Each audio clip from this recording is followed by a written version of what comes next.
जिला न्यूज।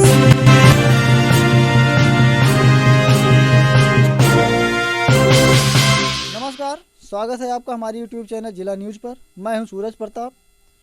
आज हम आए हैं ग्राम सभा माधव का पुरवा, तहसील बल्दीराय, जनपद सुल्तानपुर। यहाँ एक महिला को काफ़ी समस्याएं हैं, जो पारिवारिक समस्याएं हैं, जिनकी अर्थव्यवस्था बहुत ही गड़बड़ है, दयनीय है, क्योंकि इनके घर में कमाने वाला कोई नहीं है। क्या नाम है आपका? कमला देवी। ग्राम कौन सा है? पाली माधवपुर। अच्छा, क्या समस्या है आपकी? भैया हमें इतना रहन की 10-12 साल से मुकदमा के है। अब वहीं हमें खर्चा पानी का बहुत ही ना है। अच्छा, क्या नाम है आपके पति का? जवाहिर। अच्छा, जवाहिर लाल। तो कहाँ रहते हैं? गाँव में है, घर ही नहीं है। वहाँ क्यों रहते हैं और आप यहाँ क्यों रहती हैं? अब उनका मर्जी, उनका अपने परिवार के साथ हैं, हमारे साथ ना रहते, ना हमारे खर्चा पानी दिए, ना ही रहे। अच्छा, आप उनकी मतलब उन्होंने 2 विवाह किया क्या? हाँ। अच्छा, आप उनकी दूसरी पत्नी हैं? हाँ। अच्छा, तो आपको कोई भी गुजारा भत्ता नहीं मिलता? नहीं, कुछ नहीं। आपने इसके लिए मुकदमा दायर किया था कि नहीं? नहीं किए रहन है, 10-12 साल लड़े ने, सब चोरी चोरी दूसरे खर्चा दे के नहीं बैठाए दीन। हमका कहता है तो हर कार हो गया। अच्छा, हाँ। आपको कितने साल हो गए यहाँ पे रहते हुए? यहाँ 40 साल हो गया रहा था। अच्छा, हाँ। लगभग 40 साल। हाँ। आपको देखने कभी आते हैं? नहीं, राह चलन तू देख लेते और के दहरा यहाँ हमारे देखा थे। अच्छा, अगर मान लो कभी आपकी तबीयत खराब हुई कुछ नहीं, तो आपको इलाज कराने के लिए कौन ले जाता है? अगे दहरा यहाँ ले जाते। अच्छा, ये बच्चे? हाँ, दोनों की शादी कर दहन भैया, कौनो जतन कौनो कर्म के मेहनत मजूरी, लेकिन अब हम कमाई खाए ना सके। अच्छा, हाँ। तो आपके घर में कमाने वाला कोई नहीं? नहीं, कोई नहीं ना। अच्छा, तो आपका खर्चा कैसे चलता है? आई है बड़का बिटिया देखा था, अच्छा, बाकी हमारो खर्चा और छोटका बिटिया खर्चा नहीं देखा थी। तो दोनों की शादी हो गई है? सदिया दोनों जनी के भई बा, लेकिन इनका पूछत ना ले ना जात। अच्छा। मुकदमा के रही नहीं, वो बंद है, बंद कराए दीन, अपनो बंद कराए दीन, एनहु का कहीं तू पगलानिया महतरियो पगलानिया है का बंद करा, तो बंद कराए दीन। तब से यू बैठी है हमारे लगा ही नहीं, और हम तो बैठी नहीं है। तो जैसा कि आप देख रहे हैं कि इनके घर में 2 बेटियां हैं, और जिनमें से बड़ी बेटी का जो पति है उसके कमाई से खर्चा चलता है, और ये छोटी बेटी है इनकी, इस छोटी बेटी का पति इसे अपने घर नहीं ले जा। क्या नाम है आपका? मंतिरा। पति का नाम क्या है? सुशील। सुशील। ओ, कितने साल हो गए आपका विवाह? 13 साल। 13 साल। आप कितने दिन तक वहाँ उसके घर पे रही हैं? मुश्किल से साल भर। अच्छा, साल ससुराल 2 कहाँ है साल। आपके? करऊँ। करौं। किस जिले में है? धनपतगंज। धनपतगंज। धनपतगंज ब्लॉक, धनपतगंज, जनपद सुल्तानपुर। जी। अच्छा, तो 12 साल से आप यहाँ पे हैं? जी। और मतलब कितने साल आप ससुराल में रही हैं? 2-3 साल रह गए। बस? हाँ, उसके 15 बाद साल हो से- गया। उसके बाद से आप यहाँ पे हैं? हाँ, तो 12 विवाह साल। हुए कितने साल हो गए? 15 साल। अच्छा, 15 साल हो गए। कितने बच्चे हैं आपके? 2, एक लड़की एक लड़का। कहाँ है, क्या नाम है उनका? आकाश, अंशिका। या दूसरा विवाह करना चाहते हैं? नहीं, दूसरा नहीं करेंगे। अच्छा, जब वो ले जाएंगे तभी तो आप जाएंगे? हाँ।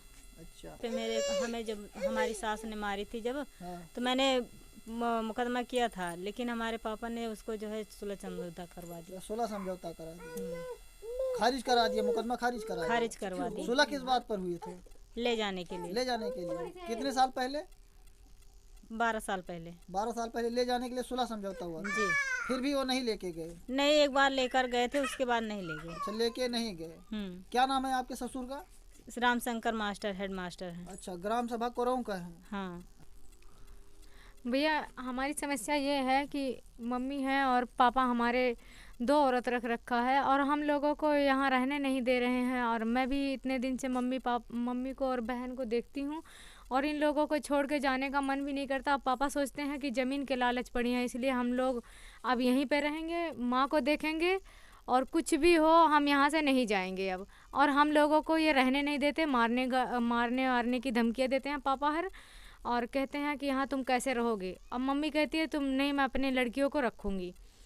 और पापा जो हैं हम लोगों को ना इसमें हर एक चीज़ की आपत्तिजनक दिखाते हैं, ना बाग बगीचे भी नहीं काटने, ढीला मारते हैं। रात में भी दुकान हमने खोल रखी थी, एक बार दुकान भी हमारी बंद हो गई, और हमें यहाँ हर तरफ से हम लेडीज़ यहाँ पड़ जाते हैं, जेंट्स कोई नहीं हमारे घर में इसमें, और हम लोगों को बहुत दिक्कत और बहुत प्रॉब्लम होती है। इसलिए कि हम ये चाहते हैं जनता से, योगी मोदी सरकार से हम यही अपील करना चाहते हैं, हमारी सुनवाई कीजिए। हम लोग बहुत परेशान हैं और बहुत पीड़ित हैं। हमारा कोई सरकारी काम भी नहीं होने पाता है इन लोगों के वजह से। हमारा थाना और चौकी कोई नहीं सुनता, ब्लॉक पर भी हमारा कोई काम नहीं होता है। हम जहाँ भी जाते हैं, अब मुकदमा करवाया था, मम्मी ने 12 साल से लड़ रही थी, मम्मी को भी खारिज करवा दिया। हमारे पिता ने हमको नाजायज़ औलाद घोषित कर दिया और हम लोगों को यहाँ रहने भी नहीं दे रहे हैं। हमारे पास कागज़ वगैरह सब कुछ है हमारे पास। और बाहर भी गए थे हम लोग, वहाँ भी एप्लीकेशन दे के आए हैं। हमारा काम होता है, वहाँ से फ़ोन आता है, मैसेज आता है, पर यहीं पे सारा रोक लग जाता है, धनपतगंज सुल्तानपुर। इसके आगे हमारा कोई कार्रवाई नहीं होता। ये देखो हमारे मुकदमे के कागज़ हैं। तो जैसा कि आप देख रहे हैं, ये मुकदमे का कागज है और इनका मुकदमा भी खारिज करा दिया गया है। और दिखाइए। और यहाँ रहने के लिए कहते हैं, हमारा पट्टा है, इसमें हमारे बेटे का है, इसमें हमारे बेटे को ज़बरदस्ती कहते हैं, हमारे बच्चों को हमारे कहते हैं गोद ले लो हमारे बेटे को। और हमें दोनों बहनों को, हमारे बच्चों को बहुत। तो ये आप देख रहे हैं कि ये सारे दरखास्त लगा दिया गया है और कोई सुनवाई इनकी नहीं होती है। बहुत सारे कागज इनके जो गुजारा भत्ता के लिए जो इन्होंने मुकदमा दायर किया था, वो मुकदमा भी जाके खारिज करवा दिए गए और इन लोगों को हर दिन आए दिन परेशान ही करते रहते हैं। 2 साल से हमको बहुत पीड़ित कर रहे हैं ये लोग। और मारने के, इसका बेटा है एक राजेश है और सरकारी जॉब करता है, और मुकेश है, पप्पू, गप्पू, और पिता का नाम जवाहरलाल है। 4 बेटे हैं उसको। चारों बेटे हम लोग को आते जाते हर वक्त परेशान करते हैं, गालियाँ देते रहते हैं। हम लड़की हैं, वो हमारा भाई है, सौतेला भाई, फिर भी हम लोगों को परेशान करते हैं वो लोग। और रास्ते बीच कहेंगे तुम्हारे बच्चों को मरवा देंगे, तुम्हारे आदमी को मरवा देंगे, यहाँ कैसे रहोगी। बहुत चीज़ों की हमें धमकियाँ दे रहे हैं सर। इसलिए हम ये चाहते हैं कि हमारी जनता हमारी मदद करे और हमको छुड़ाए। हमें गाड़ियों से टक्कर देने के लिए धमकियाँ देते हैं और योगी मोदी सरकार से हमको यही अपील है, हमारी जान को खतरा, हमको बचाएं। अच्छा, तो आप थाने पर अगर एप्लीकेशन देते हैं, थाना हमारा नहीं सुनता है। चौकी इंचार्ज हैं और ये लोग जो भी आते हैं, अभी मैंने पेड़ कटवाने के लिए और लगाया था कि हम कुछ अपना काम हिल्ला करें। इस मम्मी ने पेड़ लगवाया, 2 बार पापा ने कटवा लिया, पेड़ बेच लिया। और हम जब भी सोचते हैं, जब भी वो हमारे में दखलबाजी करते हैं। और ये पेड़ तैयार है, थोड़े सब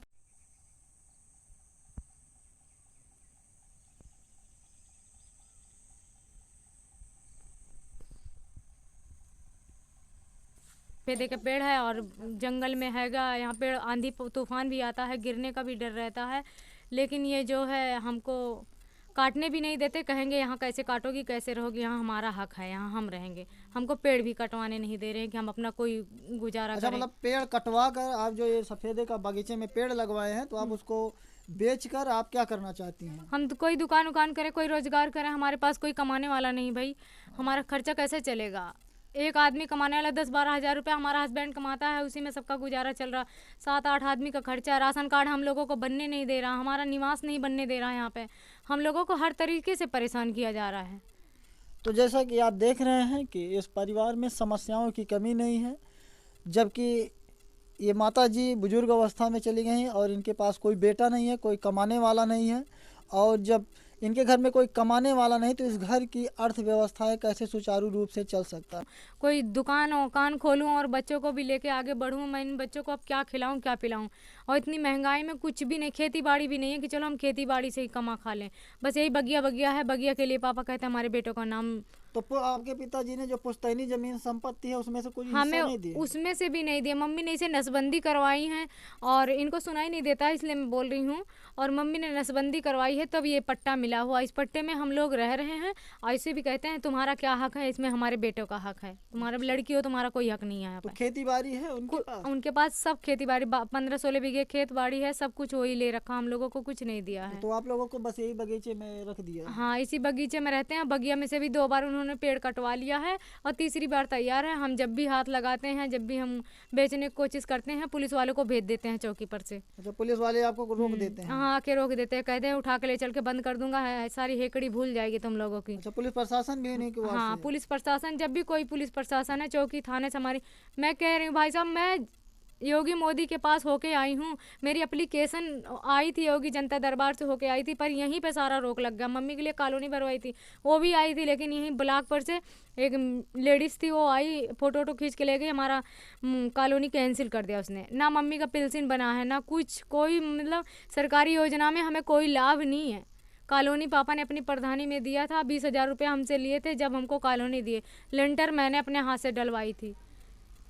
तो आपने जैसे कि देखा कि इस परिवार में वास्तव में समस्याएं हैं, और इनके घर में समस्याएं किसी और से नहीं बल्कि इनके अपने खुद के पिता से है। ज़मीन जायदाद को लेकर काफ़ी परेशान करता है, और इनको जब इनकी इच्छा है कि हम पेड़ों को बेचकर अपने लिए कोई जबकि इनका घर रोड के किनारे है और ये रोड के किनारे एक दुकान खोलना चाहते हैं, इसलिए इनके पास कोई अन्य आर्थिक आय का कोई स्रोत नहीं है, इसलिए पेड़ों को बेचकर ये दुकान खोलना चाहते हैं।